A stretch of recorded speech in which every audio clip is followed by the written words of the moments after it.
Hello viewers, I'm your host Uzma Jafri with another episode of South Asia Focus. Let's begin the show. Quad, a multilateral combine of 4 strong powers across the world, is now rising to the bullying and expansionism of China. In a major ministerial meeting held recently in Japanese capital Tokyo, the USA, Japan, Australia and India acknowledged that countering China's devious tricks of gaining an unethical control over territories in Indo-Pacific was the key issue needed to be addressed today. This comes as a major takeaway as the grouping, which has the caliber of denying China all immoral gains, has so far exercised restraint and has kept its reputation limited to symbolism. Have a look.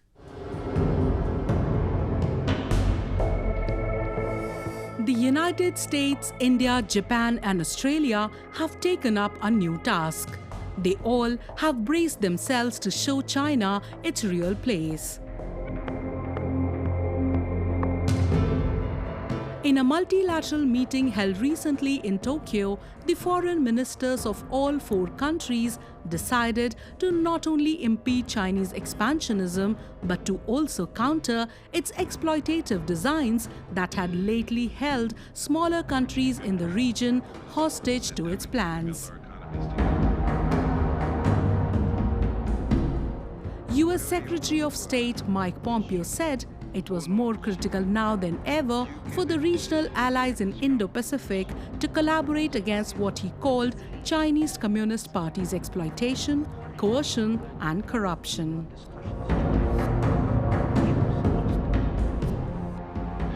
As partners in this Quad, it is more critical now than ever that we collaborate to protect our people and partners from the CCP's exploitation, corruption and coercion. While Washington has been looking to build support among Asian allies against Beijing, analysts have said China's neighbors want to avoid a direct confrontation because of economic ties. Under such situation, it was incumbent upon powerful nations to rein in Chinese aggression. Quad appears more stable, powerful and prepared grouping in such times.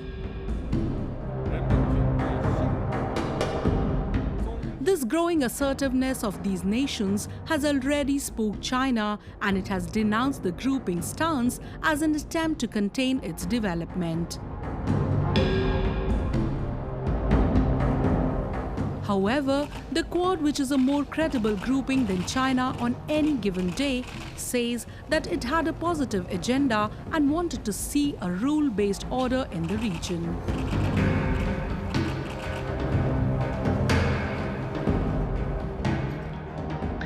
This important step in the continuing evolution of the Quad signals our steadfast commitment to working together to promote an open, inclusive and resilient Indo-Pacific. The Quad has a positive agenda. It's a diplomatic network that assists us as democracies to align ourselves in support of shared interests. We believe in a region governed by rules, not power. It is not just the Quad which China is facing resistance and a challenge from. In Indo-Pacific region alone, Beijing is at loggerheads with as many as 17 countries. While it has been claiming waters of 10 nations, it has made illegal territorial claims against 7 sovereign states. However, it has been called out and challenged by even smaller nations like Vietnam. The country's PLA has even suffered successive setbacks at Indian border, with Indian Army handing it defeat at multiple strategic points in past couple of months. The Quad aims to ensure rule-based, free and open international border. 我々4カ国は民主主義、法の支配、自由経済といった基本的な価値観を共有し、地域において責任を有するパートナーとして、ルールに基づく自由で開かれた国際秩序を強化していくという目的を共有しています。この目標に向けて大きな役割を果たすのが自由で開かれたインド太平洋構想であります。While on one side China is accused by countries around the world of human rights violations inside its own territory, on other, they all have made observations about its growing expansionism across the world. A group of 39 countries led by Germany recently condemned China for its atrocities in the country's northwestern Xinjiang. While China has failed in convincing others that the coronavirus wasn't manufactured in labs, its nefarious plots have further deepened the mistrust among the international community.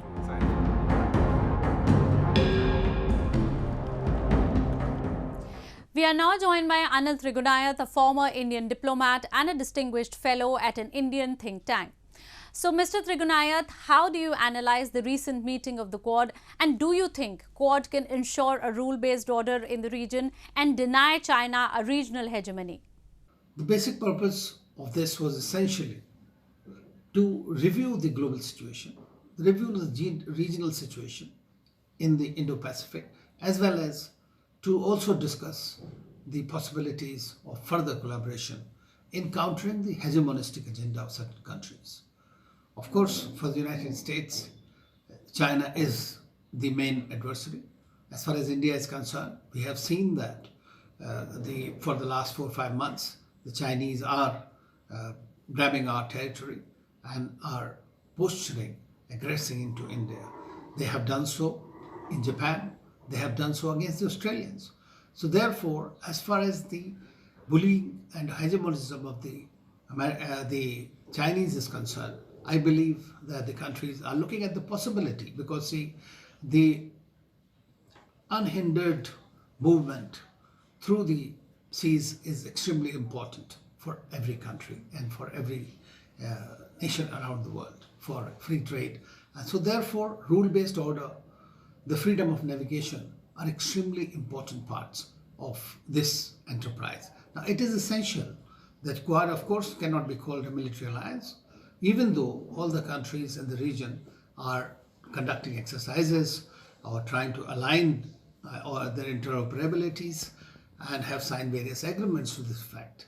So that is very much there. But at the same time, as far as India is concerned, it is not against China. It is not against anybody. It is for a rule-based order. And I'm quite sure when the 4 powers, which are major powers in the world and are democracies on top of it, stand up and say something like that, I'm quite sure that the Chinese will listen, the rest of the world will listen, Europeans are supporting it, everybody else is supporting this initiative. So therefore, there is no reason that the Chinese will continue to stand in this manner and be a front which is not advisable for them. Their worldwide diplomacy has actually done them more harm than good. They have lost a lot of friendships and their credibility on top of it, not only because of the coronavirus pandemic, but at the same time, the way that they have handled the global relationships and tried to create their hegemony. So I'm quite confident that gradually, as they build up the Quad, or Quad Plus for that matter, is going to be a major alignment, if not an alliance, to reckon with in the region, and should provide a mirror to the Chinese. Moving on. Massive anti-establishment protests have resurfaced in the illegally occupied Gilgit Baltistan. People are demanding the release of Baba Jan and other renowned political activists and leaders who they say have been falsely implicated and sentenced to rigorous imprisonment. They accuse Pakistan of systematically exploiting the region of its resources and sharing no dividends with them. Any resistance, they say, meets brutal government reprisal, with activists and leaders hounded, arrested and tortured.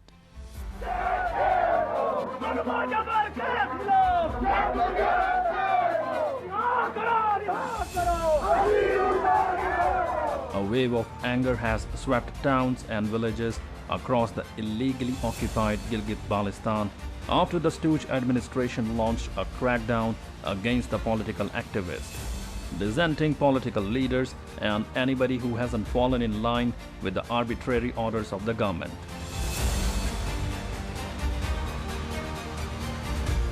People across the region have taken to streets and are demanding immediate release of activists who have been falsely implicated and awarded rigorous punishment. Carrying pictures of Baba Jan, a prominent local activist cum leader serving a 90-year sentence on trumped-up charges, and shouting anti-establishment slogans. People said that the government had grown fearful of the growing resistance in the region. People in Gilgit Baltistan say that Pakistan is rattled by its expose at the global forum for its increasingly authoritarian attitude.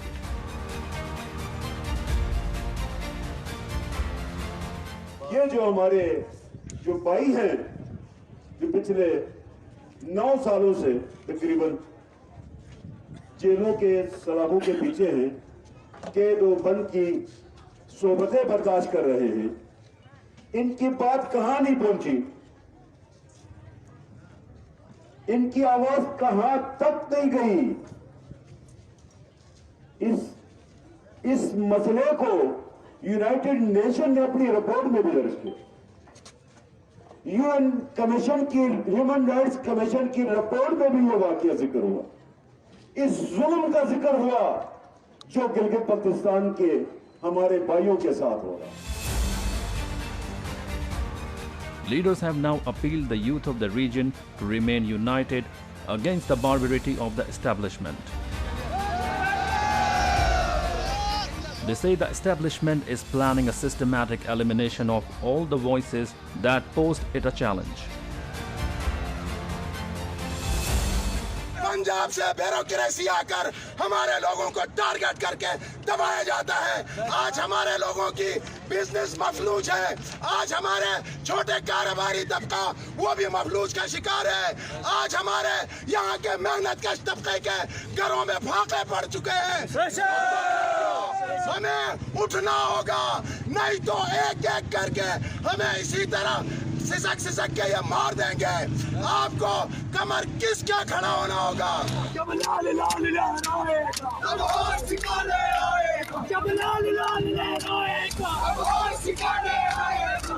The local leaders, who do not find adequate mention in daily publication and news channels, have also asked people to gather in even greater numbers in the coming time.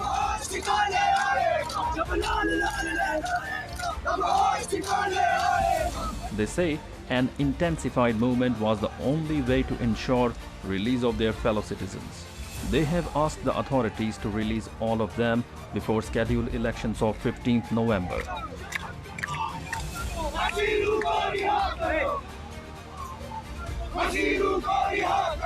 Pakistan has for decades been plundering the region of its land and resources and been giving it nearly zero returns. Demanding rights has seemingly become an unwritten crime in Gilgit Baltistan.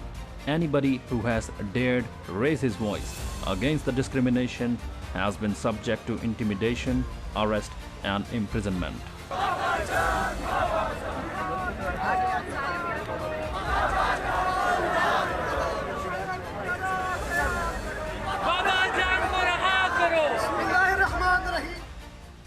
Moving on. The Himalayan nation of Nepal, which is registering a record rise in its COVID load case every day, is staring at a possible lockdown in coming times. Kathmandu had imposed strict restrictions in the immediate aftermath of the global outbreak of the pandemic, but is now finding it hard to contain the spread owing to multiple reasons. The weak health system is overwhelmed and people have grown desperate. While some do not have an option but to move out to earn living, others have still not realized the gravity of the threat virus poses to humanity. Result: cases surging rapidly.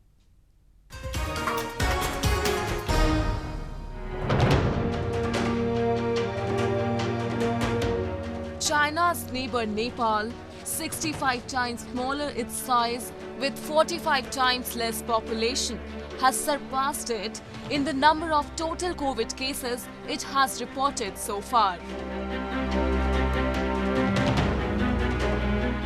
And now, with situation gradually going out of control in a weak and overwhelmed healthcare system of the country, the government might impose a fresh lockdown. Earlier, to curb the spread of the virus, the Himalayan nation had enforced a nationwide lockdown in March that put its 30 million citizens restricted to their homes, halting all economic operations. People do not want to witness such times once again, as they say their personal and professional lives were deeply affected in those months. They have still not recovered the losses they suffered in those times.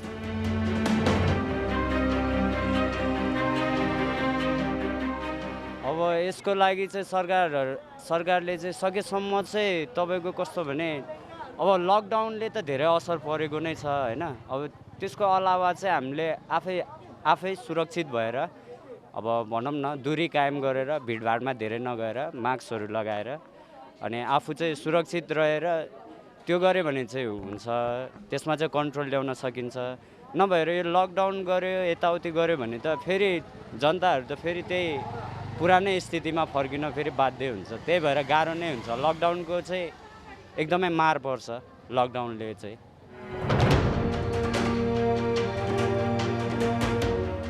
Experts say that it was the grave need of resumption of economic activities that once again made the entire nation more vulnerable to the disease. While some are at risk due to their indispensable professional commitments, others few have been blatantly irresponsible. Health experts say that there are many in the country who have still not realized the threat posed by the pandemic that has already claimed more than 1 million people world over. While the country was recording the cases in dozens during lockdown, the daily tally touches thousands now.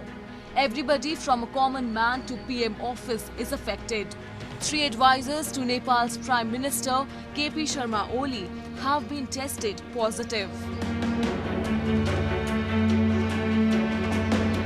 Many across the country believe that strict adherence to the social distancing norms and masks and sanitizers can keep corona at bay and things might improve with time.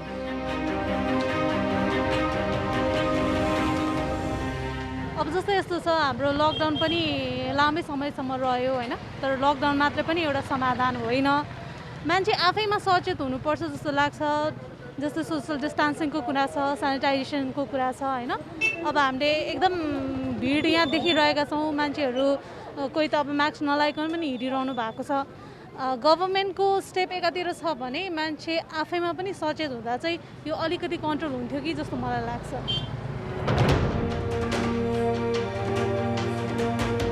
Meanwhile, Russia's sovereign wealth fund has agreed to supply 25 million doses of its potential COVID-19 vaccine to Nepal.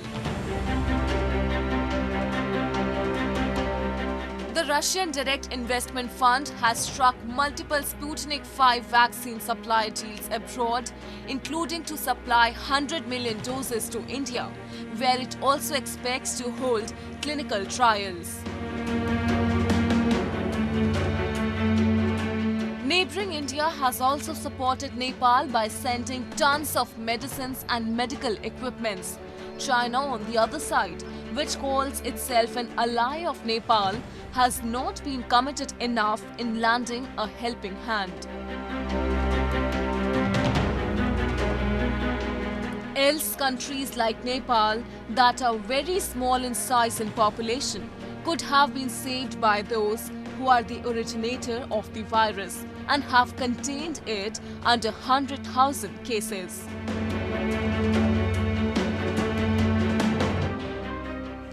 Moving on.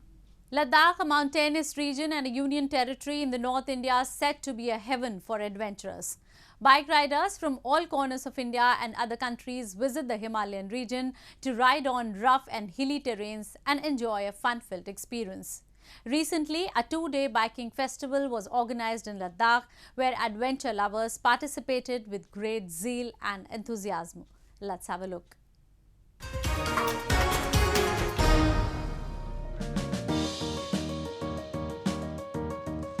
Wearing safety gears, these bike junkies gathered to participate in a 2-day mountain biking festival in the Himalayan territory of Ladakh. The event was aimed to promote and diversify the scope of tourism in the region. Riding specially designed bikes, these bikers explored the rugged mountains, all in the backdrop of the snow-capped Himalayas. The main idea behind the event flourished with the specific goal of encouraging the locals, especially the younger generation, to get involved in the adventure sports and also to develop the region into a top mountain biking destination in the country. Every year, many cyclists participate in the event, but this year, due to the coronavirus outbreak, it was organized on a smaller scale. इतने high altitude पे I don't think कोई भी race world में होती है, तो अगर यहाँ पे एक वर्ल्ड क्लास इवेंट किया जाए तो सबके लिए एक नया चैलेंज रहेगा. इतने एल्टीट्यूड पे जब पेडलिंग करना पड़ेगा तो आपका breathing technique everything will matter. तो हाई एल्टीट्यूड के ऊपर डेफिनेटली सबके लिए it will be a challenging for world class athletes also. It will be a challenging experience and it definitely be a fun. Extreme adventure enthusiasts paddled through several high-altitude mountain passes, namely Rohtang Pass at an altitude of 3,980 meters, followed by Baralacha Pass at 4,892 meters, Lachungla Pass at 5,065 meters, and finally Tanglang Pass at 5,360 meters. The festival invited both professional and amateur riders to participate in the event from across the country. However, only a few could make it to the final round.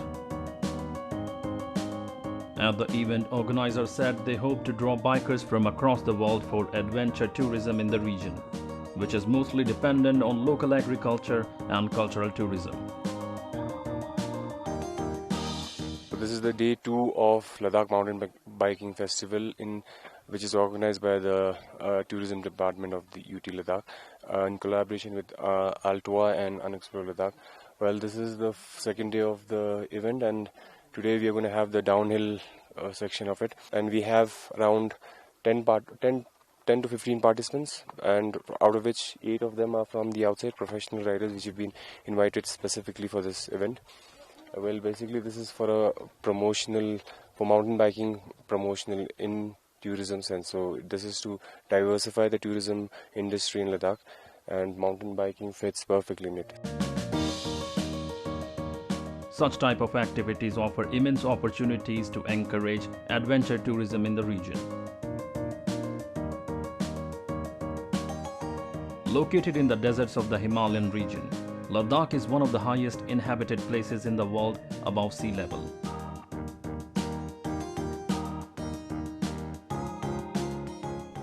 Indeed, Ladakh is a paradise for adventure lovers and one must visit for breathtaking sports activities. With that, we come to the end of this week's episode. See you next week. Take care and stay healthy.